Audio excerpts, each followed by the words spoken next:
Hello, what's up? Up, Anthony Hamilton, my celebrity life. Ge.Holla.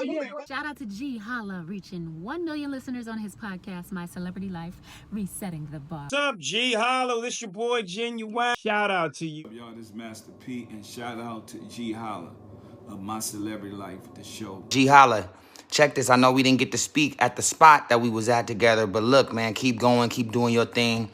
Ladies and gentlemen, please welcome to the show. You know, the Esquire, the king himself, who is toasting around the world, baby. You know what I'm saying?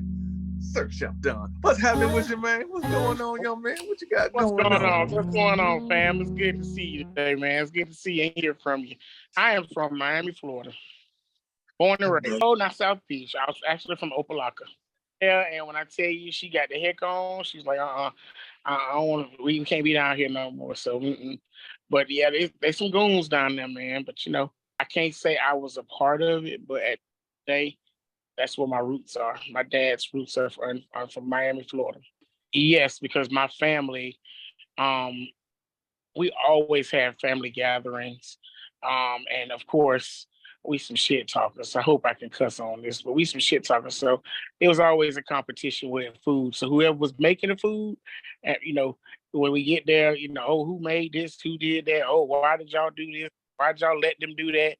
So it's always been a big competition with family, making food and bringing it to events and just joking and jiving and cutting up with family. But we growing up, as far as always having that passion for food, I really didn't know that was going to be the way I was going to go.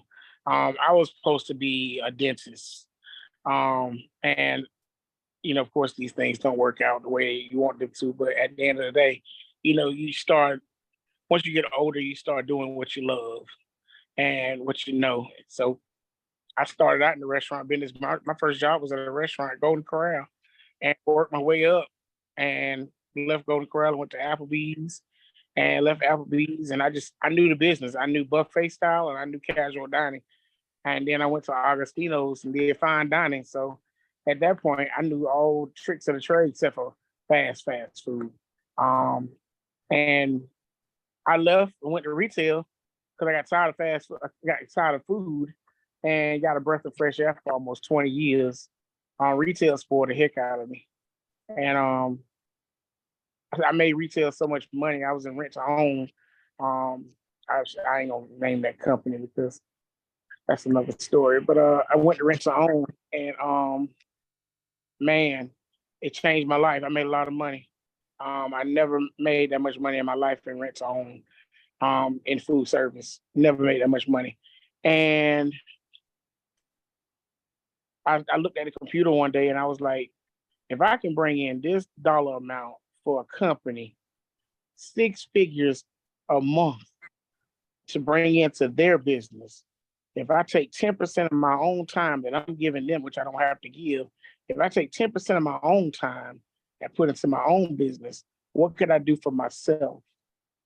And that's how I got started.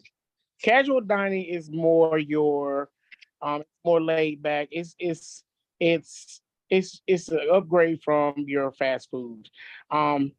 Of course, you still have food that's being prepared and cooked on a certain ticket time, but it's more casual. It's not so critiqued.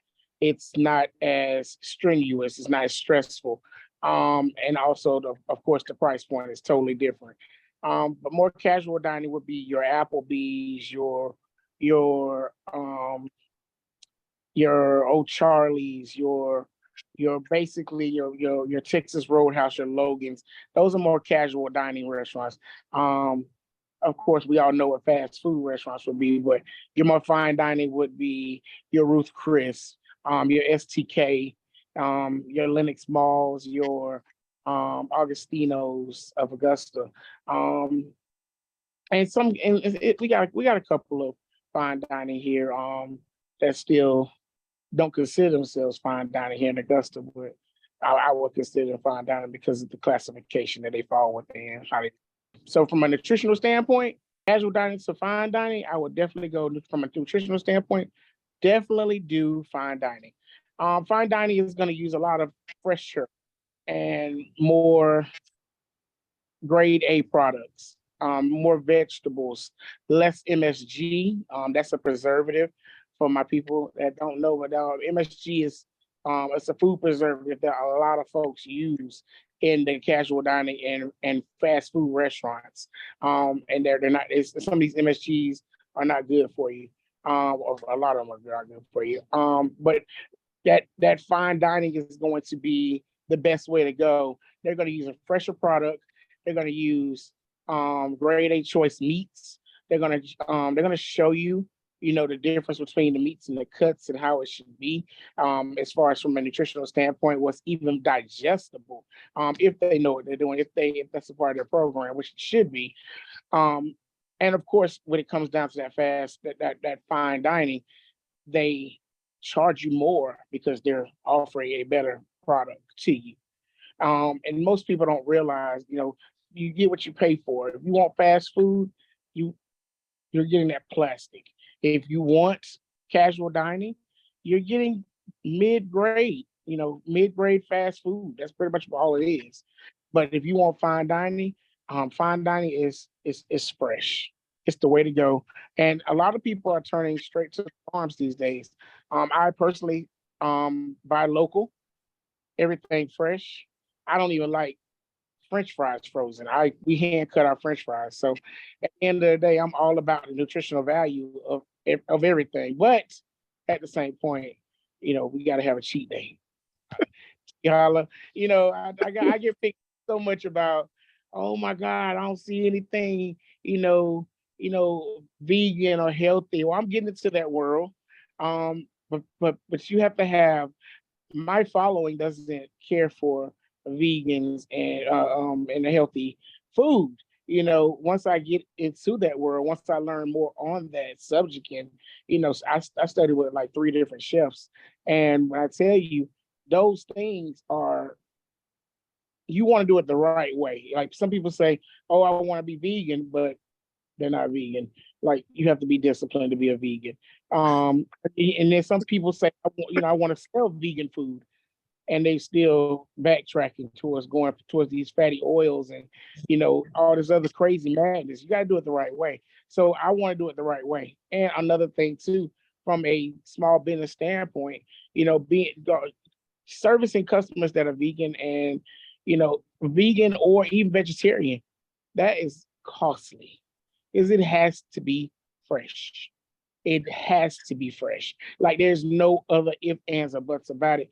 It's got to be that day, if not the next day, and then it's gone because of the shelf life.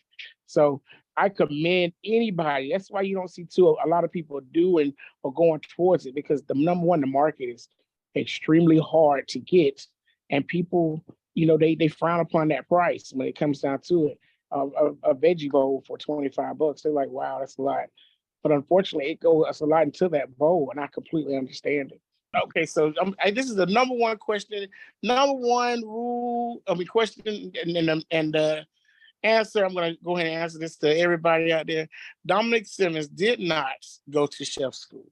I have studied with 5 different chefs locally, 5 different locally, and they've taken me under their wing. I've learned from the best. Now, my majority of my career in food service, I've always worked hands-on. I've been a buffet manager. I've worked in salad prep, hot prep, bakery prep, anything, meat prep, anything like that when it came down to at my old jobs. I've managed all positions. I've managed restaurants.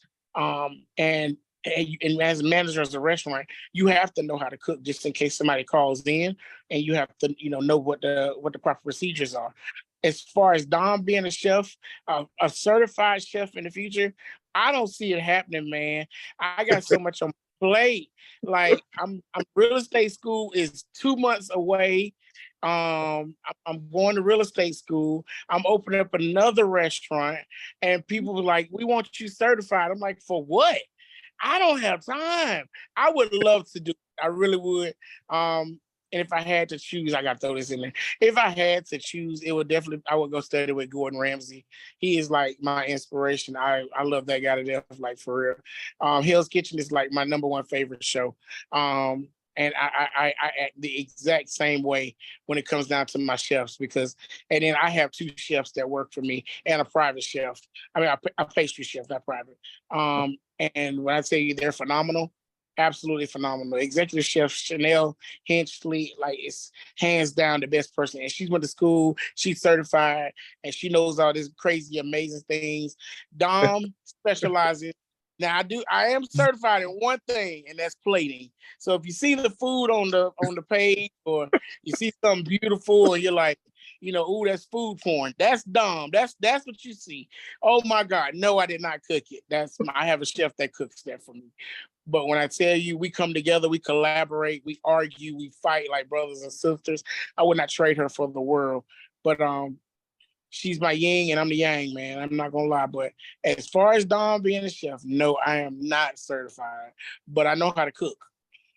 Hey, our grandmothers weren't certified, but they knew how to cook. You know what I'm talking about? Damn right. I live by, I tell people this all the time. I'm like, I can cook you a hot dog, or I can cook you duck. Everything in between there is totally up to you. I can cook it all. So don't challenge me, because I can. Let's talk about Toast of Augusta. Tell me about your journey? When did you create that idea? How did it come about? Let the people. Toast was, I worked for Rent to Own. And for 2 years, I kept looking at this computer screen thinking, man, I make this company $200,000 a month. Faithfully a month, and I collect and I walk the stage for this company. I worked for this company for 19 years, almost 20. And, I kept looking at the screen. I'm like, man, I could do this. If I did $60,000 a month for myself based off of 10% of my time, what could I do? So I started digging, I started looking, and I looked at my 401k, and I'm like, I can dip in my retirement, I can dig in my savings, I got money back, because Rendon has, again, they treated me very well. I will not complain. And I just started like exploring my options, and I'm like, you know what? I'm going to start a bed and breakfast. So I had a client come in my office in Rent to Own and lease some furniture from me. And she was like, just out of curiosity, why are you working here? You have a great personality. And I was like, well, thank you. I appreciate it. And I was like, it's funny you say that. I said, I'm actually thinking about leaving soon. I think it's my time.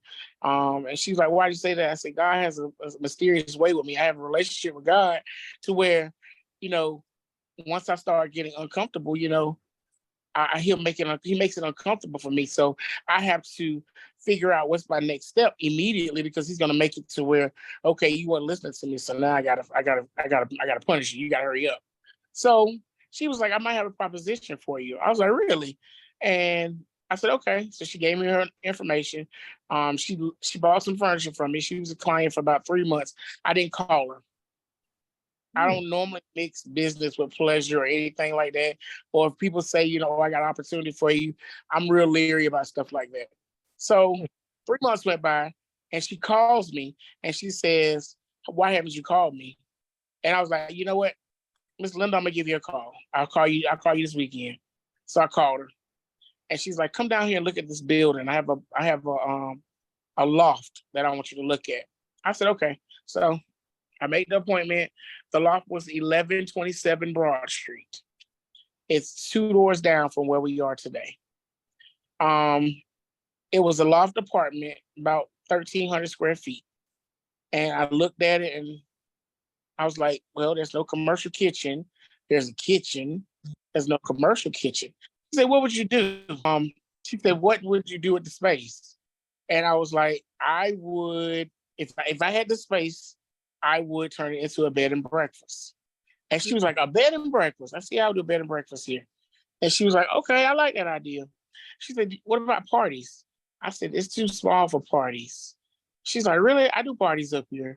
And I was like, oh, okay. I said, so what kind of parties do you do? She's like, I have gatherings, I have baby showers, bar mitzvahs, things on an intimate level. And I'm looking at it, I'm like, okay.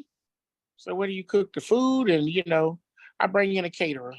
I said, okay, that makes sense. So you bring in a caterer, you rent the space out, and you make money. So this is not your space. This is just a space you're just renting, and you're subleasing it for money. So I'm like, okay. So now you want to sublease it to me. Okay. So some time goes by, and I thought about it. I went on vacation, and so many different names came up that I was like, I'm really excited about it, but at the same time, it's got to be perfect. And my ex, she was like, "What are you gonna call it?" I said, "I have no clue." I said, "Up on Broad." I said, because it's upstairs, upward on Broad Street, and just all kinds of stuff. I was like, I couldn't figure out. I was like, I don't know what to do. I don't know what to call it. And we were at brunch in Miami for her birthday. I took her to Miami for her birthday. And she's like, well, let's just toast to it. And I looked at her and I said, what? She said, let's just toast. Let's just toast to get new beginnings. And I don't even like giving this hell for this credit, but at the end of the day, this is the truth behind Toast the name. So I put my glass down, I picked up my phone, and I started Googling toast. So I thought there was a toast tea on the hill in Augusta. And it's Toasty. And then Toast, the liquor store, was not there yet. But in in North Carolina, there was a restaurant called Toast. And it was just like Toast. So me being me, I was like, I'm gonna put an E on the end. And she said, what? I said toast. I'm gonna call it toast. And I'm gonna put an E on the end. So from a legal standpoint, nobody can go after me. And she was like, what, are you serious? You like the word toast? I said, I absolutely love the word toast. And from that point, I named it Toast. And we came back. I was stupid excited. I was on vacation ordering stuff. I'm like, man, I got this great idea. We're gonna do this. We're gonna do that. And she's like, we're on vacation. You're spending all the money. I'm like, nope, I don't care. I'm gonna buy stuff. When I get my front porch is gonna be full of Amazon orders. So I called her and I tell her I definitely wanted to build it. She accepted. She gave me 3 months free to get it off the ground. She's like, do what you gotta do for 3 months. My rent was $1,800 a month. And I took off. I was stupid excited. Took off with it, man. And when I tell you we got the word out, people kept, they were renting the space out. We would do small parties. It was decent. And this is right before, this is 2 years before the pandemic, 2 years before the pandemic. So nobody was really doing events crazy. They were doing them, but they weren't doing them as bad as they are now. Like right now, there's an event every day in a week. If you look on Facebook or anything, somebody's always doing something. But in this particular time, it was steady. It was a steady build. So I didn't rent the building out. I put an Australian California King in the building. Australian King in the, not California King, Australian King in the building, which is 2 standard king size beds pushed together. And people loved it, but no one would bite the bullet on the bed and breakfast. We advertised, of course, most people that come out of town want bed and breakfast, not in town, because, you can sell them, okay, we're going to fill up this whole table with nothing but all this great food for you in the morning. You have a private loft, and you have a balcony you can step out on. You have full service hospitality. You have a shuttle around Augusta in a luxury vehicle to and from wherever you would like to go your entire stay at Toast. You have valet parking and secure parking in the back. So your car is always secured. When you leave, you get to leave like the same way you came. And a lot of people love the idea. They were like, this is amazing. This is awesome. But no one bid on it. So I started getting people asking me about more parties and catering. My chef, she was like going crazy. She's like, I'm doing more caterings than I'm doing anything. I said, I know. I said, but we got to bring the money in some kind of way. So at that point, we just started catering, like going crazy. Caterers, everybody wanted weddings, but not at Toast. It was offsite. but gotta crawl before you walk. That's right. And the business somebody came to me and was like, why don't you start doing brunch? And I was like, really, doing brunch? So we cooked in that loft apartment for 6 months. I went from red in the negative, which is normal for a business. I went red. I'm gonna give you this fun fact. Most businesses, 2 years it takes them to get green when they first start out. Within 6 months, and I'm telling you, I bought tables, chairs, all the equipment, plates, glasses, you name it, I bought it. Within 6 months, we turned green. We turned a profit. And my ex, she was like, you're gonna have to quit your job. I was still working in corporate America. So I'm like, nope, I'm not gonna quit my job. This is what's keeping me afloat. This is we gotta feel this thing out. We gotta do at least 2 years to see if it's gonna stay afloat and it's gonna, if the people are gonna support it. Let's just see. And my God is good. My eighth month, we had exceeded. I want to say, if I'm not mistaken, I want to say we had exceeded, just being open on weekends, by the way, Saturdays and Sundays. We had exceeded $250,000 just open on weekends within an 8-month period. So 8 months times 4 is 32 days. So 32 days, $250,000. Wow. Caterings, and being open for business Saturday and Sunday. Wow. My bank was like, "What are you doing?" I'm like, selling dope. I'm not selling dope. There's no money laundering. There's nothing crazy. I'm behaving. The lady at the bank, she was like, "We need to hurry up and get you a business account." I said, "Okay, well, let's go ahead and do it." So no one tells you when you first start out, how to be a business owner. There was no one there to say, hey, you gotta do this, hey, you gotta do that, you gotta do this, you gotta do that. Oh, this is for tax purposes. This is for legal purposes. You gotta put this all in place. Well, that $250 turned into about $250 after that.